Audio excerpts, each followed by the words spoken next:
இறைவர்களே, உங்கள் யாவருக்கும் ஆண்டவர் இயேசு கிறிஸ்துவின் திருப்பெயராலே எதிர்கால தோத்திரங்களை பரமக்குடி குரு சேகரத்தின் சார்பாக தெரிவித்துக் கொள்கிறோம். இந்த இணையதளத்தின் வழியாக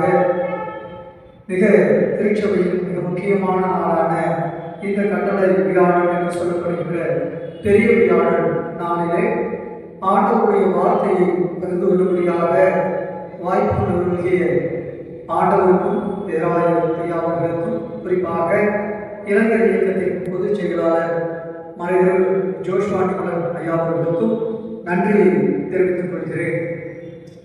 இந்த கட்டளை வியாழன் என்று சொல்லப்படுகின்ற பெரிய வியாழன் என்பது திருச்சபையின் மிக முக்கியமான திருவிருந்தை திருச்சபைக்கு கொண்டு வந்த நாள் என்று போற்றப்படுகிறது.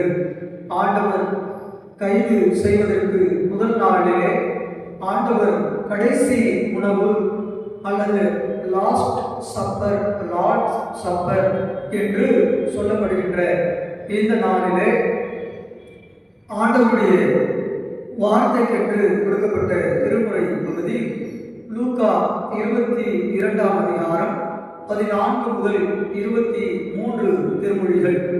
இந்த திருமொழிகள் பல நிலைகளிலே நமக்கு இறையியல் தெளிவுகளையும் திருமறை ஆழங்களையும் தெளிவுபடுத்தினாலும், இந்த கட்டளை வியாழன் நாளிலே இந்த திருமுறை நமக்கு என்ன போதிக்கிறது, நம்முடைய இந்த எதிர்காலத்திலே நம்முடைய தனிப்பட்ட வாழ்வுக்கும் மனமாற்ற வாழ்வுக்கும் எப்படிப்பட்ட சிந்தனைகளை நமக்கு கொடுக்கின்றது என்பதை நாம் ஜெபித்து ஆண்டவருடைய வார்த்தைகளாக கடந்து சென்று ஆண்டவருடைய வார்த்தையை தியானிப்போம், ஜெபம் செய்வோம். இரக்கம் நிறைந்த இறைவரே, ஆண்டவரே, இன்றைய நாளிலே நீர் எங்களுக்கு விருந்தாக அல்ல, உண்மையே எங்களுக்கு விருந்தாக படைத்து இந்த விருந்திலே நாங்கள் ஒன்றிப்போடு ஒரே சிந்தனையோடு நாங்கள் எவ்வாறு கலந்து கொள்ள வேண்டும், இந்த கட்டளை யாழிலே நீர் எங்களுக்கு என்ன கட்டளையிட்டீர் என்பதை உங்களுடைய வார்த்தைகளின் வழியாக எங்களுக்கு தெளிவுபடுத்தும்படியாக நாங்கள் வேண்டுகிறோம். இந்த வார்த்தை நேரம் எங்களுக்கு ஒரு ஆசிரியர் வேலையாக மாற்றும்படியாக இறைவழியாக கொண்டாடுகிறோம். எங்கள் தாய் தந்தையுமான கடவுளே, ஆமென். பெரிய வியாழன் என்று சொல்லப்படுகின்ற இந்த கட்டளை வியாழனிலே ஒரு முதன்மையான ஒரு முக்கியமான கட்டளையை ஆண்டவர் நமக்கு தருகிறார்.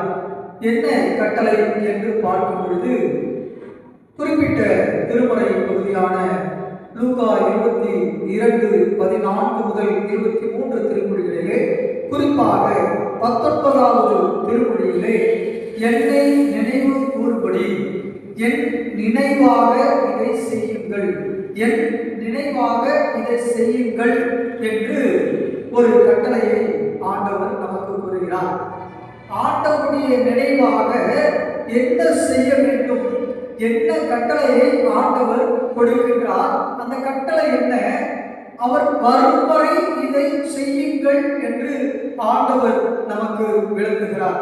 அப்ப அந்த கட்டளை என்ன, எதை நாம் தனிப்பட்ட வாழ்க்கையிலே, கிறிஸ்தவ வாழ்வினிலே, சமூக வாழ்வினிலே எதை நாம் செய்ய வேண்டும் என்று ஆண்டவர் விரும்புகிறார், அதைத்தான் இந்த திருமுறை பகுதி நமக்கு சொல்லுகிறது. என் நினைவாக, என் ரிமெம்பரன்ஸ் ஆஃப் மீ என்று 22:19 ஆண்டவர் மிகவும் தெளிவாக சொல்கிறார். ஒரு புதிய உடன்படிக்கையை நீங்கள் செய்ய வேண்டும் என்று, இது நிலையான வாழ்வுதல் ஒரு வாழ்வுள்ள உடன்படிக்கையை ஆண்டவர் இந்த திருவிருந்தின் வழியாக நமக்கு கொடுக்கின்றார் என்று பார்க்கிறோம். புதிய ஏற்பாட்டிலே இந்த நினைவு கூறுதல் என்ற சொல்லுக்கு பயன்படுத்தப்பட்டிருக்கின்ற சொல் அனாம்னெசிஸ், அனாம்னெசிஸ் என்ற சொல் இந்த நினைவு கூறுதல் என்ற சொல்லுக்கு பயன்படுத்தப்பட்டிருக்கிறது. இந்த சொல்லுக்கு பொருள் என்றால், மறந்து போன ஒரு விஷயத்தை மீண்டும் சிந்திப்பது என்று மட்டுமல்லாமல், கடந்த காலத்திலே நடந்த ஒரு தியாகத்தின் பலனை இன்று நம்முடைய வாழ்க்கையிலே நிகழ்கால அனுபவமாக மாற்றுவது என்ற ஒரு செயலை குறிப்பிடுகிறது. கடந்த காலத்தில் 2000 ஆண்டுகளுக்கு முன்பதாக ஆண்டவராகிய இயேசு கிறிஸ்து தன்னையே பலியாக கொடுத்து, தன்னையே உணவாக கொடுத்து இந்த உலக வாழ்வின் மக்களை மீட்டதை நம்முடைய வாழ்வின் வழியாக அந்த செயலை மீண்டுமாக நிகழ்காலத்திலே செயல் வடிவம் கொடுக்க வேண்டும் என்பதை ஆண்டவர் நினைவு கூறுகின்ற நாள் இந்த நாள். இந்த நாள் வரும் வரை இதை செய்யுங்கள், என் நினைவாக செய்யுங்கள். நான் என்னென்ன காரியம், என்னென்ன போதைகள், என்னென்ன செயல்கள் இந்த உலகத்திலே நான் செய்தேனோ அந்த செயல்களை நீங்கள் உங்களுடைய வாழ்க்கையிலே நிகழ்காலத்திலே செய்து வாழ்வியலாக வாழ்ந்து மற்றவர்களுக்கு உதாரணமாக வாழ்ந்து காண்பிக்க வேண்டும். ஆண்டவருடைய நினைவாக அவர் வருமுறையிலே என்று சொல்லுகிறார். அதுதான் இந்த பகுதி நமக்கு விளக்குகின்ற பகுதி. இந்த திருவிருந்திலே நாம் 2-3 காரியங்களை முக்கியமாக நினைவு கொள்ள வேண்டும். அப்பம் விற்பது ஆண்டவர் மற்ற பெருவிருந்துகளிலே மிக உயரிய உணவு பதார்த்தங்கள் பரிமாறப்படும். ஆனால் இந்த மகா மேன்மையான மிகவும் ஆட்சிமை பொருந்திய இந்த விருந்திலே ஆண்டவர் தன்னையே உணவாக தன் உடலை பித்து ஆண்டவர் நமக்கு உணவாக விருந்தாக தருகிறார். ஆனால் இந்த உணவு உடல் எதிர்பார்க்கின்ற பசியை தீர்க்கின்ற உணவல்ல, நமக்கு நிலையான வாழ்வை தருகின்ற ஜீவனுள்ள வாழ்வை நிலையான ஜீவனை தருகின்ற உணவாக இது பார்க்கப்படுகிறது. இதிலே பரிமாறப்படுகின்ற ரசம் ஆண்டவர் சிலுவையிலே நம்முடைய வாழ்வு மீட்கப்பட வேண்டும் என்பதற்காக சிலுவையில் சிந்திய ரசத்தை அது நினைவு கூறுகிறது. என் நினைவாக இதை செய்யுங்கள். எதை செய்ய வேண்டும்? திருவிருந்திலே நாம் வரும்பொழுது திருவிருந்து கம்யூனியோ யூனியன் ஒருங்கிணைந்த பிளவுபட்டு கிடக்கின்ற நாம் ஆண்டவருடைய வருகை மட்டும் நாம் அனைவரும் ஒன்று சேர்ந்து ஒரே சிந்தனையோடு ஒரே இலக்கு பரலோக ஆட்சி என்ற இந்த உலகத்திலே கட்டி எழுப்ப வேண்டும். சமூக நீதி, சமத்துவம், அனைவருக்கும் அனைத்தும் கிடைக்கின்ற ஒரு சமத்துவ சமுதாயத்தை உருவாக்க வேண்டும். ஆண்டவருடைய இறை ஆளுகையை, இறை ஆட்சியை இந்த உலகத்திலே நீங்களும் நானும் நிறுவுகின்ற பணியை அவர் வரும் வரையிலே நீங்களும் நானும் செய்து கொண்டே இருக்க வேண்டும். அதைதான் நான் வரும் வரை என் நினைவாக நீங்கள் செய்யுங்கள். பகிர்ந்தலின் மிக முக்கிய அடையாளமாக திருவிருந்து பார்க்கப்படுகிறது. அப்ப கடவுள் கொடுத்த இறை ஆசிரியர்களையும் கடவுள் கொடுத்த எண்ணற்ற ஆசீர்வாதங்களையும் இந்த திருவிருந்திலே நான் பங்கு பெறும் பொழுது கடவுள் எனக்கு இலவசமாக கிருபையை இந்த விருந்திலே கொடுக்கின்றார். அந்த கிருபையை பெற்றுக்கொண்ட நான், அந்த கிருபையினாலே வாழ்வையும் மீட்பையும் பெற்றுக்கொண்ட நான் இந்த உலக வாழ்விலே ஆலயத்திற்கு வெளியே நான் கடந்து செல்லும் பொழுது ஆண்டவருடைய நினைவாக கடவுளின் இடம் கொடுத்த ஆசைகளையும் கடவுள் எனக்கு கொடுத்த கிருபையையும் வாழ்வையும் மன்னிப்பையும் மற்றவர்களுக்கு பகிர்ந்து கொடுக்க வேண்டும் என்ற மிகப்பெரிய கட்டளையை ஆண்டவர் நமக்கு கொடுக்கின்றார். அவருடைய நினைவாக அவர் கொடுக்கின்ற அன்பு கட்டளையாக நான் கடவுள் நம்மிடம் எவ்வளவு அன்பாக இருந்தாலும் அந்த அன்பை நான் ஆலயத்திற்கு வெளியே உலக வாழ்விலே சமூகத்திலே நான் சார்ந்திருக்கிறது மட்டுமல்லாமல் நான் சார்ந்திருக்காத அனைத்து சமூகத்திலிடத்திலும் அனைத்து மதத்தினரிடத்திலும் ஆண்டவர் எவ்வளவு காண்பித்த அன்பை நான் மற்றவர்களோடு பகிர்ந்து கொள்ள வேண்டும். ஆண்டவர் எனக்கு காண்பித்த இரக்கத்தை மற்றவர்களோடு பகிர்ந்து கொள்ள வேண்டும். ஆண்டவர் எவ்வளவு காட்டிய பரிவையும் மன்னிப்பையும் நான் மற்றவர்களோடு பகிர்ந்து கொள்ள வேண்டும்.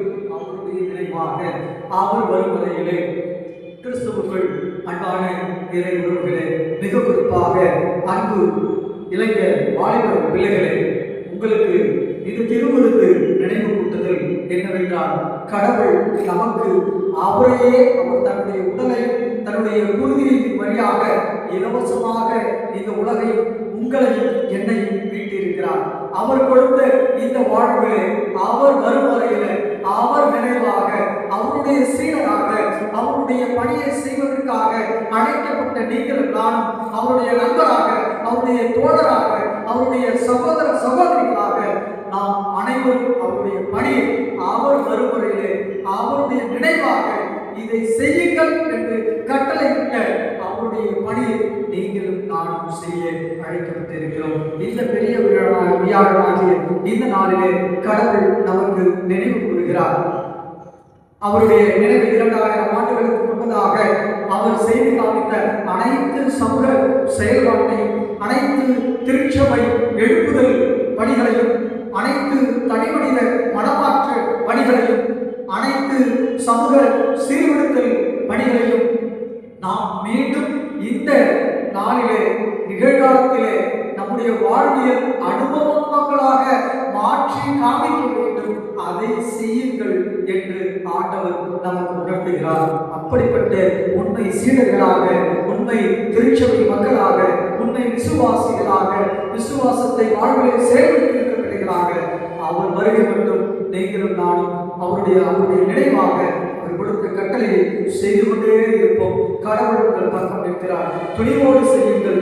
ஆண்டவர் உங்களை ஆற்றி தேற்றி ஆசீர்வதிப்பார். கடவுள் உங்களை இந்த நாள் முழுவதும் ஆசீர்வாதமாக வழிநடத்துவார். கண்களை மூடி இறைவேண்டல் செய்வோம். எங்களை நேசித்து வழிநடத்துகின்ற எங்கள் தாயும் தந்தையுமான கடவுளே, ஆண்டவரே கொடுத்த நல் வார்த்தைகளுக்காக நாங்கள் நன்றி செலுத்துகிறோம். நாங்கள் பழைய செய்திகளை பேசுபவர்கள் அல்ல. ஆண்டவரே, எங்கள் நிகழ்காலங்களிலே இந்த நினைவு கூறுதலை எங்கள் வாழ்வியல் அனுபவங்களாக நாங்கள் வாழ்த்து வாழ்விக்கவும், அதற்கு செயல் வடிவம் கொடுக்கவும் தூய ஆவியானவரின் துணை கொண்டு நாங்கள் அதை செயல்படுத்தவும் எங்களுக்கு வேதனை தரும்படியாக வேண்டுகிறோம். இந்த இணையத்தின் வழியாக இந்த இறை செய்தியை கேட்கின்ற ஒவ்வொருவருக்கும் ஆண்டவரே இந்த நாள் ஆசீர்வாதமாக மாறட்டும். ஆண்டவருடைய வருகை மட்டும் அவர்கள் சொன்ன அந்த கட்டளையை நிறைவேற்றுகின்ற பிள்ளைகளாக, என் நினைவாக இதை செய்யுங்கள் என்ற அந்த ஒற்றை வரியை தூக்கி பிடிக்கின்ற பிள்ளைகளாக இந்த சமூகத்திலே நாங்கள் அனைவரும் வாழ கிருபை அருள வேண்டுமாறு இறைவன் இயேசு கிறிஸ்து வழியாக கொண்டாடுகிறோம். எங்கள் தாயின் தந்தையுமான கடவுளே, ஆமென். நமது ஆண்டவராகிய இயேசு கிறிஸ்துவினுடைய அருளும், தாயின் தந்தையுமாகிய கடவுளுடைய அன்பும், தூய ஆவியானவருடைய வழிநடத்துதலும், பாதுகாப்பும், பராமரிப்பும், ஆலோசனைகளும் நம் அனைவரோடும் இருந்து ஆசீர்வதித்து காப்பதாக. ஆமென். அனைவருக்கும் நன்றி. எதிர்கால